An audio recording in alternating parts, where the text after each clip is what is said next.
आता आदरणीय गणेशजी नाईक साहेब ज्यांचं विजन आरोग्याविषयी खूप दृढ असं आहे आणि त्यांच्या विजननुसार जर आपल्या नवी मुंबईत आरोग्य केंद्राची प्रस्तावित झाले तर नक्कीच जनसामान्यांना त्याचा खूप मोठा फायदा होईल। आता आदरणीय गणेशजी नाईक साहेबांच्या माध्यमातून मला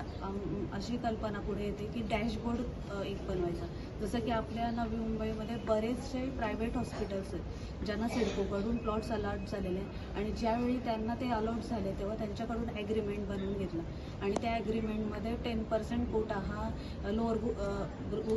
इन्कम ग्रुपसाठी आहे आणि त्यांच्या माध्यमातून तशी कुठलीही सुविधा आजपर्यंत पुरवली जात नाही आहे। मग ह्या डॅशबोर्डवर आपण असं आणतो की पालिकेचे हॉस्पिटल्स सगळं जे प्रायव्हेट हॉस्पिटल ज्यांच्या 10% कोटा आपल्याला आहे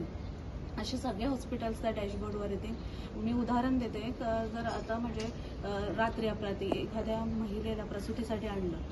आणि चेकअप नंतर समजलं की बाळाला NICUची गरज आहे तर असा NICU जर आपल्या रुग्णालयात अवेलेबल नाही आहे म्हणजे वेकंट नाही आहे तर अशा वेळी असं होतं की ती महिला प्रसूतीच्या वेदनेत असते, तिला सांभाळणारी तिची आई असते एकमेव आणि तिच्या नवऱ्याला इतर ठिकाणी NICU अवेलेबल होते का हे बघावं लागतं। मग अशा वेळी NICU इथूनच त्यांना अवेलेबल करून देण्यात यावं म्हणजे त्या डॅशबोर्डवर सगळे असे हॉस्पिटल्स रिफ्लेक्ट करतील ज्यांच्यामध्ये असे बेड अवेलेबल आहे। 10% आपला कोटा आहे प्रायव्हेट सहित पालिकेच्या ह्याच्यात पण आणि मग इथूनच पालिकेची रुग्णवाहिका